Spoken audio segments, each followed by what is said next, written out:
Замена подшипников стиральной машинки Индезит. Так, втулка все нормально, целая. Можно бак, в принципе, не менять внутренний. Вот. Ну и вот они сами подшипники. То есть вот сальник. Вот он, сальник, резинка. Он изнашивается, через нее просачивается вода и размывает подшипники. Вот внутренний подшипник видно.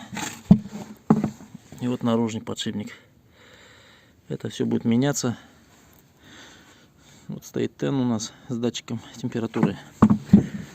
Тен менять мы не будем. Тен у нас в хорошем состоянии. Вот. Данный бак он является неразборным. Я его распилил лобзиком. Вот одна ее передняя часть получается. Вот. То есть мы сейчас вот подшипники заменим. Потом это все будем обратно вставлять и запаивать уже.